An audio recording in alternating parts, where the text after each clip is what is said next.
ആം ആദ്മി പാർട്ടിയുടെ ലീഡറായ കെജ്രിവാൾ ഒരു വെടി പൊട്ടിച്ചു. അതിന്റെ ഒരു തുടർ ചലനങ്ങൾ രാജ്യത്തുടനീളം ഇപ്പോൾ നടന്നുകൊണ്ടിരിക്കുകയാണ്. മീഡിയകളൊക്കെ വലിയ പ്രാധാന്യത്തോടു കൂടി ആ കാര്യത്തെക്കുറിച്ച് ചർച്ച ചെയ്തുകൊണ്ടിരിക്കുന്നു. ദേശീയ രാഷ്ട്രീയ പാർട്ടികളും പ്രാദേശിക പാർട്ടികളും അതിന്റെ ശരിതെറ്റുകളെക്കുറിച്ച് ചർച്ച ചെയ്യപ്പെടുന്നുണ്ട്. അത് ശരിയാണോ തെറ്റാണോ? ആണെങ്കിൽ ഇത്രയും കാലം BJP പറയാത്ത ഒരു അഭിപ്രായം കെജ്രിവാൾ എന്തിനു പറയുന്നു എന്ന സംബന്ധമായ രീതിയിലുള്ള കാര്യങ്ങളാണ് പറയുന്നത്. രാജ്യത്തിന്റെ കറൻസി മൂല്യം ഇടിയുന്നത് കൊണ്ട് ഗാന്ധിജിയുടെ ചിത്രത്തോടൊപ്പം ഹിന്ദു ദൈവങ്ങളുടെ ചിത്രവും വെക്കണം എന്നാണ് കെജ്രിവാൾ പറയപ്പെട്ടത്. കെജ്രിവാളിന്റെ രാഷ്ട്രീയ ലൈനും രാഷ്ട്രീയ രീതികളും അതേക്കുറിച്ച് കൃത്യമായി മനസ്സിലാക്കുന്നവരെ സംബന്ധിച്ചിടത്തോളം അത് പഠിക്കാൻ മാത്രമുണ്ട്. BJP ആണോ എന്ന് ചോദിച്ചാൽ അല്ല, BJP അല്ലേ എന്ന് ചോദിച്ചാൽ ആണ്. ഈ തരത്തിലാണ് കെജ്രിവാളിന്റെ രാഷ്ട്രീയ നിരീക്ഷണവും നിലപാടുകളും സമീപനങ്ങളും ഒക്കെ നീങ്ങി പോകുന്നത്. ഓരോരോ സംസ്ഥാനത്തിന്റെ പ്രാദേശികപരമായിരിക്കുന്ന വിഷയങ്ങൾ പഠിക്കുകയും മനസ്സിലാക്കുകയും ചെയ്ത് അതിൽ രാഷ്ട്രീയം കലർത്തിക്കൊണ്ട് പ്രവർത്തിക്കാനും പ്രസംഗിക്കാനും കൃത്യമായി അറിയുന്ന വ്യക്തിയാണ് കെജ്രിവാൾ. കെജ്രിവാൾ ഇപ്പോ ഡൽഹി രണ്ടാമത് ഭരണത്തിലേറി, പഞ്ചാബ് സംസ്ഥാനം ഭരണത്തിലേറി, ഇപ്പോ ഗുജറാത്തിൽ തെരഞ്ഞെടുപ്പ് നടക്കുന്നു. ആ സംസ്ഥാന ഭരണം പിടിച്ചെടുക്കാൻ വേണ്ടിയിട്ട് ഉപയോഗിക്കപ്പെടുന്ന തന്ത്രത്തിന്റെ ഭാഗമായിട്ട് വ്യത്യസ്തപരമായിരിക്കുന്ന മീഡിയക്കാരും രാഷ്ട്രീയ നിരീക്ഷകരും ഈ വാക്കിനെ വിലയിരുത്തപ്പെടുന്നു. ഇതിന്റെ വിഷയങ്ങളിൽ വളരെ പ്രധാനമായിട്ട് പറയപ്പെടുന്നത്, ഒന്ന്, ഏറ്റവും ചുരുങ്ങിയ രീതിയിൽ ഷോർട്ടായിരിക്കുന്ന വഴിയിലൂടെ ഇന്ത്യ ഭരിക്കപ്പെടാൻ സാധിക്കുമോ എന്നൊരു പരീക്ഷണം നടത്തപ്പെടുകയാണ് കെജ്രിവാൾ ചെയ്യുന്നത്. അങ്ങനെ നടക്കുമോ എന്നൊക്കെ ചോദിച്ചാൽ ഇത്രയും വലിയ മഹാകോടികൾ 130 കോടിയോളം ജനങ്ങൾ വസിക്കപ്പെടുന്ന ഈ രാജ്യത്ത് വളരെ ഷോർട്ടായ രീതിയിലൂടെ രാജ്യഭരണം ഏറ്റെടുക്കാൻ സാധിക്കുമോ അല്ലെ കിട്ടുമോ എന്നൊക്കെ ചർച്ച ചെയ്യപ്പെടാം. അത് ഉണ്ട് എന്നും ഇല്ല എന്നും വിഡ്ഢിത്തമാണ് എന്നും എന്നാൽ ബുദ്ധിപരമായ നീക്കമാണെന്നും പല അഭിപ്രായങ്ങളും പല കോണുകളിൽ നിന്നും പല രീതിയിലും പല സമയങ്ങളിലും ഉണ്ടാവാറുണ്ട്. എന്നാൽ വളരെ അപ്രതീക്ഷിതപരമായിരിക്കുന്ന ഒരു ഭരണമാണ് ഇന്ത്യ BJPക്ക് ഭരിക്കാൻ വേണ്ടി കിട്ടിയത്. 2 MP-മാരുള്ള 1986 കാലഘട്ടത്തിലൊക്കെ BJPക്ക് ഉണ്ടായത് 2 MP-മാരായിരുന്നു. ഒന്ന് അഡ്വാനി, രണ്ടാമത്തെ വാജ്പേയി. ഈ 2 ഭരണത്തിൽ നിന്ന് 2 വ്യക്തികളിൽ നിന്നാണ് വലിയ ഒരു ഭരണ സംവിധാനം BJPക്ക് ഭരിക്കാൻ വേണ്ടിയിട്ട് സാധ്യമായത്.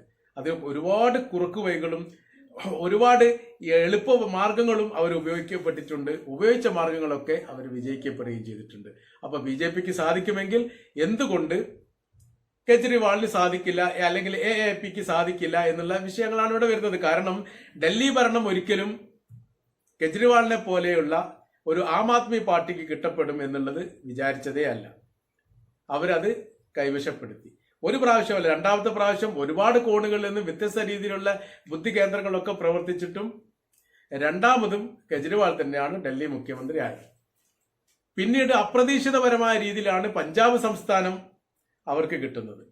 അപ്പൊ അങ്ങനെ കിട്ടുമെങ്കിൽ പഞ്ചാബ് എന്ന് പറയുന്ന ഈ കെജ്രിവാളിന്റെ പാർട്ടിയുമായിട്ട് വല്ലാതൊന്നും ബന്ധങ്ങളില്ലാത്ത ഒരു സംസ്ഥാനം അപ്പാടെ തന്നെ മറിഞ്ഞിട്ട് അവരുടെ പാർട്ടിയോടൊപ്പം ചേർന്ന് ഭരണം നടത്തപ്പെടുന്ന ഒരു സംവിധാനം ഉണ്ടായിട്ടുണ്ടെങ്കിൽ എന്തുകൊണ്ട് ഗുജറാത്തിലും മറ്റു സംസ്ഥാനങ്ങളിലും സാധിക്കുകയില്ല എന്നുള്ളതാണ്. അതിന്റെ തുറുപ്പ് ഷീറ്റ് ആദ്യമായിട്ട് ഇറക്കുകയാണ്. BJP ഇതുവരെ പറയാൻ ഒരു പക്ഷേ ആഗ്രഹിച്ചത്, അല്ലെങ്കിൽ വ്യത്യസ്ത കോണിലൊക്കെ ഏതെങ്കിലും വ്യക്തികളോ അല്ലെങ്കിൽ പ്രാദേശിക ഘടക നേതാക്കന്മാരോ ഒക്കെ പറഞ്ഞത് ഹിന്ദുദേവന്മാരുടെ ചിത്രങ്ങൾ കറൻസിയിൽ ആലേഖനം ചെയ്യപ്പെടണം എന്നൊക്കെ പറയപ്പെട്ടത് കഠിനമായ ഭാഷ ഉപയോഗിച്ചുകൊണ്ട് വളരെ വ്യക്തമായ രീതിയിൽ ഉറക്കെ സംസാരിച്ച വ്യക്തി കെജ്രിവാളാണ്. കെജ്രിവാൾ ഇതിന്റെ മുമ്പ് അതിനോടനുബന്ധിച്ച് മറ്റൊരു കാര്യം കൂടി പറഞ്ഞിട്ടുണ്ട്. അയോധ്യയിലേക്ക് വിശ്വാസികൾക്ക് യാത്രാ സൗകര്യങ്ങൾ ഏർപ്പെടുത്തുകയും അത് സൗജന്യ യാത്രമായിട്ട് നൽകപ്പെടുകയും ചെയ്യപ്പെടും എന്നൊരു അഭിപ്രായം ഇതിന് തൊട്ട് മുമ്പ് കെജ്രിവാൾ പറഞ്ഞതാണ്. അതിന് തുടർച്ചയാണ് ഇത് രണ്ടാമത് പറയുന്നത്.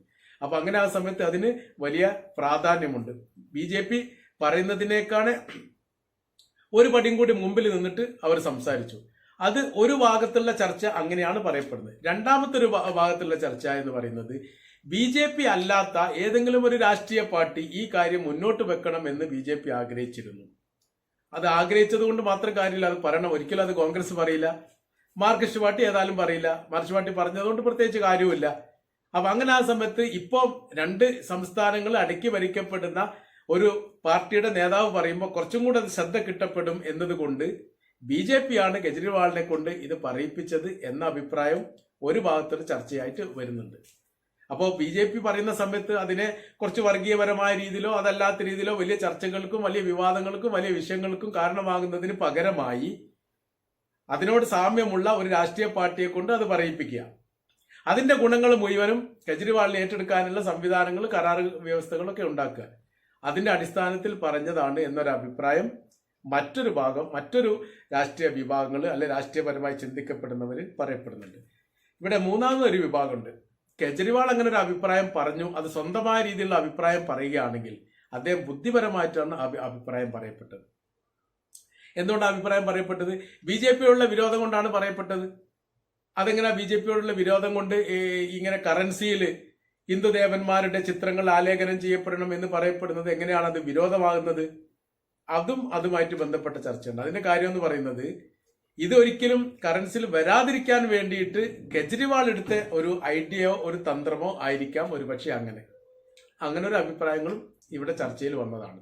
അതിന്റെ കാരണം എന്ന് പറഞ്ഞാൽ BJP അല്ലാത്ത ഒരാള് ഹിന്ദുമത വിശ്വാസത്തിന്റെ കാര്യങ്ങളിൽ ആധികാരികപരമായ ഒരു അഭിപ്രായം പറയുമ്പോൾ ഈ ആധികാരികപരമായിരിക്കുന്ന ഒരു അഭിപ്രായം മറ്റൊരു രാഷ്ട്രീയ നേതാവ് പറയുന്നത് അംഗീകരിക്കപ്പെടുമ്പോൾ BJPക്ക് രാഷ്ട്രീയപരമായ രീതിയിൽ വലിയ പരാജയം ഉണ്ടാവും. അതുകൊണ്ട് തന്നെ ഒരിക്കലും ഇത് BJP അംഗീകരിക്കുകയില്ല. ആര് പറഞ്ഞുകൊണ്ട്? മറ്റൊരാൾ പറഞ്ഞതുകൊണ്ട്. അതുകൊണ്ട് BJPയുടെ ഔദ്യോഗികപരമായിരിക്കുന്ന ഭാഗത്തു നിന്ന് ഇത് പറയുന്നതിന് മുന്നോടിയായിട്ട് കെജ്രിവാൾ ബുദ്ധിപരമായ രീതിയിൽ ഒരു നീക്കം നടത്തിയിട്ട് ഈ കാര്യങ്ങൾ പറയപ്പെട്ടു എന്നൊരു ചർച്ചയുണ്ട്. ഇതിൽ ഏത് ഭാഗം ചർച്ച ചെയ്യപ്പെട്ടാലും ഇതിപ്പോ നിലവിൽ ഈ ആം ആദ്മി പാർട്ടി ആയിരിക്കുന്ന അല്ലെങ്കിൽ കെജ്രിവാളിന്റെ രാഷ്ട്രീയ പാർട്ടികൾക്കൊക്കെ വലിയ ജീവൻ നൽകപ്പെടുന്ന അല്ലെങ്കിൽ വലിയ ശ്രദ്ധ നൽകപ്പെടുന്ന രീതിയിലുള്ള കാര്യത്തിലേക്കാണ് കാര്യങ്ങൾ പോയിക്കൊണ്ടിരിക്കുന്നത്.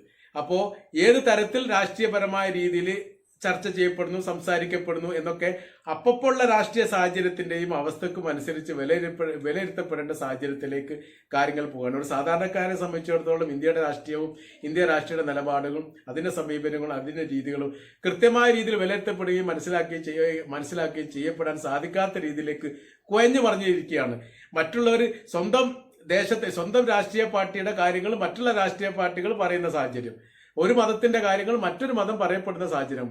ഈ സാഹചര്യത്തിലേക്കാണ് ഇന്ത്യൻ രാഷ്ട്രീയ സാഹചര്യങ്ങൾ നിലവിൽ ഇലക്ഷനോടനുബന്ധിച്ചുകൊണ്ട് വല്ലാത്ത കാലൊന്നും ഇനി ലോക്സഭാ തെരഞ്ഞെടുപ്പില്ല, ഈ സംസ്ഥാന തെരഞ്ഞെടുപ്പ് പല സംസ്ഥാനങ്ങളും വരാൻ പോകുന്നുണ്ട്. ഇങ്ങനത്തെ ഒരു രാഷ്ട്രീയ സാഹചര്യത്തിലൊക്കെ ഇത്തരം നിലപാടുകളും ചർച്ചകളും എവിടെയും ബന്ധമില്ലാത്ത അല്ലെങ്കിൽ എവിടെയും കൂട്ടിയോജിപ്പിക്കാത്ത അല്ലെങ്കിൽ പല സാധാരണക്കാർക്കും മനസ്സിലാകാത്ത രീതിയിലുള്ള സമീപനത്തിലേക്കാണ് രാഷ്ട്രീയ നിലപാടുകളും രാഷ്ട്രീയ സമീപനങ്ങളും പോയിക്കൊണ്ടിരിക്കുന്നത് എന്നാണ് ഈ കാര്യത്തിലൊക്കെ മനസ്സിലാക്കാൻ വേണ്ടി സാധിക്കുന്നത്.